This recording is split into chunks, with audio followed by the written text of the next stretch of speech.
Lo habíamos anunciado, el tema de hoy a tratar acá en El Mundo en 7 días es el autismo. Para ello hemos invitado a Jennifer Villarreal, es neuropsicóloga infantil. Jennifer, gracias por estar con nosotros en El Mundo en 7 días. El autismo es un tema complejo y difícil de detectar al inicio y quiero partir por ahí. Muy buenos días. ¿Cómo nos damos cuenta? Buenos días. Bueno, primero gracias por invitarme, porque este Con tema es mucho muy gusto. importante para nosotros. Como usted sabe, es la misión de nuestra vida, así que nos encanta poder informar en general a la comunidad. Em, Existen varios indicadores tempranos que se pueden considerar. El tema es que a veces no estamos tan educados en los hitos del desarrollo de la comunicación social, de la interacción recíproca, tanto como del motor, por ejemplo, que sabemos que los niños se sienten a tal edad, levantan la cabeza. Entonces, por eso es un poquito difícil de identificar. Pero los bebés normalmente empiezan a usar sonrisa social, incluso pocas semanas después de nacer, el seguimiento con la mirada hacia la figura de cuidado, como la mamá, interacción recíproca cuando la mamá está haciendo palabritas con el bebé y el bebé parece que responde. Todo esto se ve desde las primeras semanas de vida Ok. y es lo que puede estar en déficit. También hay otros indicadores que se han reportado en la literatura, como bebés muy irritables, que lloran, que se quejan mucho, con dificultades para dormir, bebés, al contrario, muy pasivos, que no se quejan demasiado, que duermen demasiado.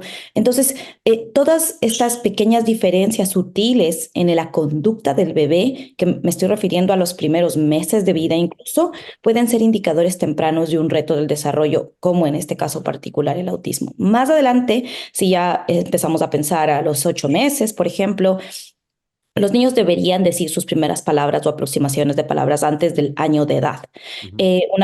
Un error creo que cometemos a veces los padres en desarrollo es que esperamos, porque tenemos esta idea cultural de que hay que esperar y ya va a hablar, ya va a caminar, ya va a sentarse, y ese puede ser un error, ¿sí? Pero las primeras palabras antes del año de edad, acompañadas de toda esta comunicación recíproca, sonreírte mientras le hablas, si tú le dices que el bebé te trate de responder algo, aunque sea con vocalizaciones, balbuceos, si estás tú de lejos te mire, te llame, y luego pues viene el señalamiento, que es el uso del dedito para mostrar cosas cuando los bebitos todavía no hablan. Ese es uno de los indicadores de que estamos usando gestos de forma comunicativa, que es algo necesario, algo bueno. Los gestos son parte de la comunicación y en ocasiones pueden no aparecer a edades tempranas, que es lo que debería pasar cuando el bebé manda un besito, por ejemplo, que son habilidades que le enseñamos a los bebés incluso antes del año de edad, son habilidades que puedan estar en déficit. Ahora yo ahí debo hacerte la pregunta, ¿qué es el autismo en sí? Ujú, claro que sí. El autismo es un trastorno del neurodesarrollo, hablando desde la literatura médica, ¿sí? Es solo Ujú. para explicar y por qué se llama trastorno del neurodesarrollo, porque es un desarrollo atípico del sistema nervioso central. No es una enfermedad, no es como A, algo a que se eso, a eso adquiere, justamente quiero llegar, a determinar ¿sí? que no es una enfermedad. No, no es una enfermedad, no es algo que usted adquiere, no lo adquiere, no es que un día se comió algo que no debía y empezó el autismo, o un día se golpeó y empezó el autismo, no. Por eso está dentro de la categoría médica trastornos del neurodesarrollo, es decir, su cerebro, su sistema nervioso central está consolidado, formado, estructurado de base desde antes del nacimiento incluso, porque el sistema nervioso se forma desde los 14 días de nacimiento que empieza el tubo neural a formarse, de embarazo, imagínese. Todo ese proceso ya el cerebro está consolidado de una forma atípica, no mala, no inadecuada, pero sí atípica, en la que ciertas conexiones son incrementadas en ciertas áreas del cerebro y disminuidas en ciertas otras. Por ejemplo, la literatura nos indica que hay partes del cerebro que son más pequeñas, partes que son más grandes. Todavía no tenemos súper claro eso como para poder generalizarlo, pero lo que sí sabemos es que es un sistema nervioso central atípico, que sigue siendo atípico cuando el bebé nace, que hace que estas conductas sean un tanto distintas a las de la población general y que con terapia lo que logramos es mejorar esas conexiones que están faltando, por ejemplo, porque sabemos que el cerebro es plástico, especialmente el cerebro de los bebés, de los niños, es plástico y puede adquirir nuevas habilidades con buena enseñanza.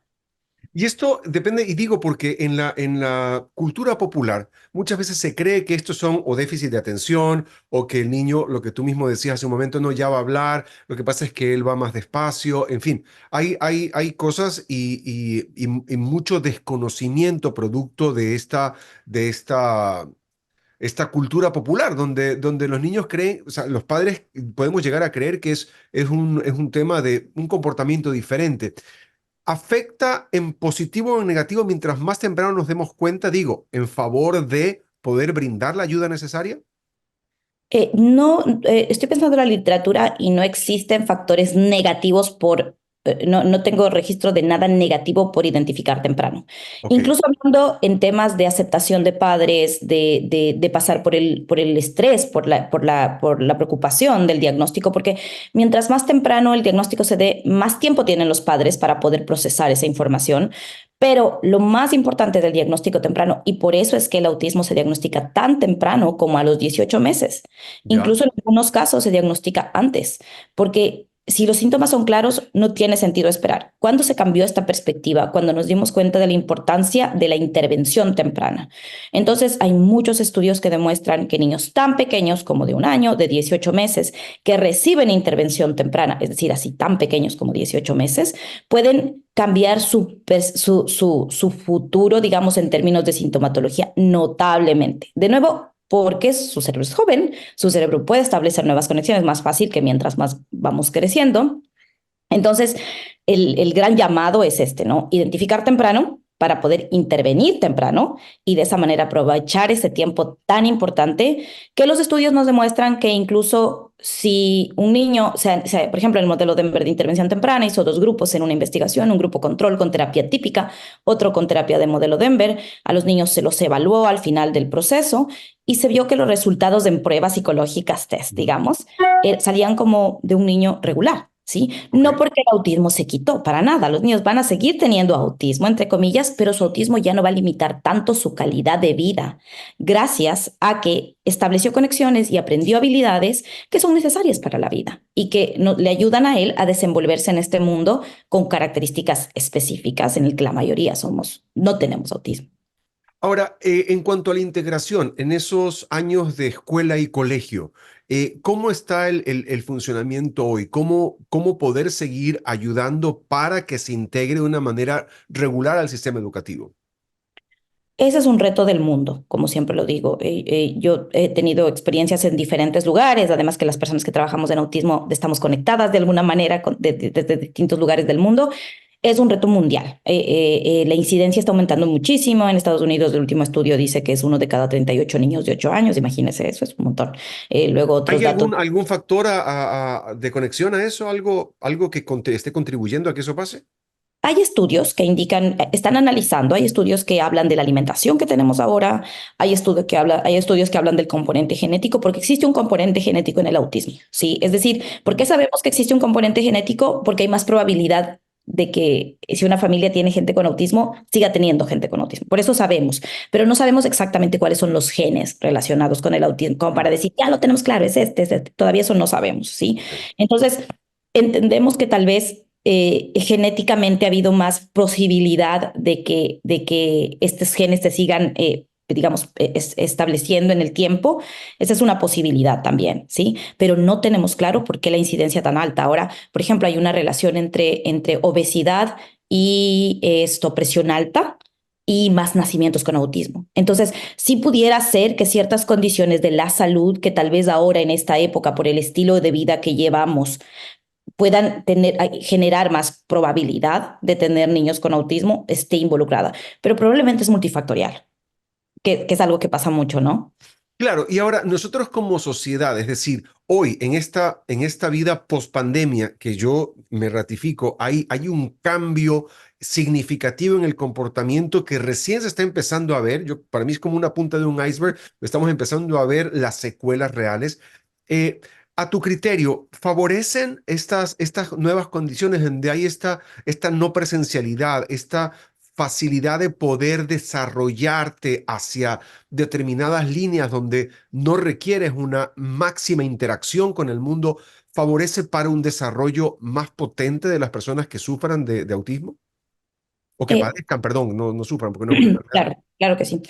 A ver, aquí hay como toda una cosa de, lamentablemente hay tanta información como errada o opiniones que es algo que no ayuda a las familias, ¿sí? Hay gente que opina y habla de esto de la epidemia, del autismo, no sé qué, que después de la pandemia son niños que no tienen autismo, que lo que pasa es que la pandemia les hizo daño.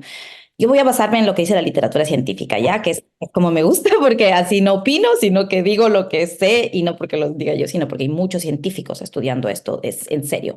Em, si una persona está menos expuesta a estímulos sociales, obviamente eso también afecta sus posibilidades de desarrollo de comunicación social, ¿sí? Entonces, sí puede ser que si una persona tiene una predisposición genética a estas dificultades de comunicación social y estas conductas restringidas, que son los core symptoms del autismo, y no tiene posibilidades de interacción, estimulación, desarrolle más fácilmente síntomas de autismo, ¿sí? Eso no significa que adquirió el autismo, porque no funciona así, significa que tenía una predisposición genética. Y como todo, nosotros somos genética y ambiente, ¿sí? Y el ambiente no favoreció para poder proteger al niño de ese componente genético. Y esto es algo que es una ley que se aplica en todo en genética, ¿no? Si usted tiene, por ejemplo, una predisposición a la presión alta, digamos, y usted sube de peso, entonces puede hacer que su predisposición se dispare, ¿sí? Y así sucesivamente con millones de ejemplos. Entonces, es más o menos lo mismo. Entonces, ¿qué pasó con la pandemia? Sí puede ser, no tenemos datos exactos, que la incidencia se incrementó notablemente, sí puede ser, pero el ambiente no generó condiciones que eran perfectas para que el componente genético que esa persona tenía, pues simplemente se note más, ¿no? Si un niño tiene autismo severo, eso pandemia o no pandemia, pase lo que pase, se va a notar desde que es pequeñito. Pero Ahora, estoy hablando de los casos más leves, ¿no? claro, ahí te quiero preguntar nada más y para tener clara esa parte y poder ir concluyendo el tema. Es decir, el autismo no empeora ni disminuye. Lo que se hace es tratar de ayudar en generar mejores conexiones neuronales en favor de poder ayudar de una manera adecuada a la persona. Pero no es que si se descubre cuando el niño tiene 8 meses y se lo empieza a tratar de ayudar, disminuye o aumenta su rango si se lo descubre a los 2 años, por poner un valor. Ujú. A ver, esta pregunta siempre me hacen las mamás. Me dicen, ¿puede ponerse peor? Entonces, A eso sí, voy. ajá, sí hay, sabemos que tiene un componente genético, porque también hay muchos síndromes genéticos que tienen unas características de autismo, ¿sí? Por ejemplo, el síndrome X frágil. Es un síndrome genético que tiene el niño características de autismo muy particulares del X frágil, también eso se está investigando, pero en realidad el niño lo que tiene es síndrome X frágil, eso siempre le explico a las mamás así, es la madre de los problemas del síndrome y eso hace que tenga las orejitas de esta manera, síntomas de autismo. En casos de niños que tienen síndromes, y luego tal vez al inicio lo primero que descubrimos es el autismo.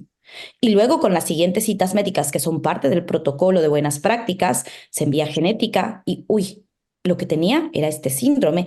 Ahí sí podemos tener una perspectiva más clara del futuro en términos de sintomatología. Sí puede ser que la cosa se ponga más difícil. Por ejemplo, el síndrome de Rett. El síndrome de Rett es un síndrome en el que hay degeneración de las habilidades en general. Eso solo da a las niñas.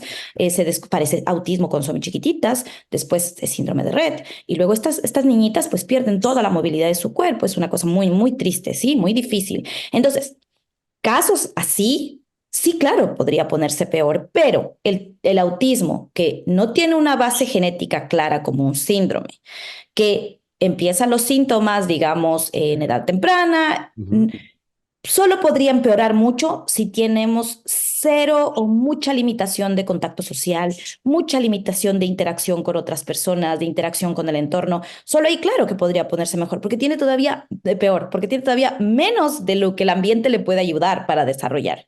Pero normalmente, si el niño tiene terapia, avanza, progresa, se le apoya, va mejorando poco a poco. Obviamente unos más rápido, otros menos, dependiendo de factores como el tipo de terapia, la intensividad, la calidad y también cómo los padres pueden implementarlo desde casa. Para mí ha sido extremadamente ilustrador el diálogo contigo, Jennifer. Muchísimas gracias por los conceptos tan claros que esperamos haber aportado también a nuestra audiencia. Muchísimas gracias por el valioso tiempo. Con mucho gusto. Gracias a ustedes. Gracias con nosotros, Jennifer Villarreal, neuropsicóloga infantil aquí en El Mundo en 7 días. Gracias.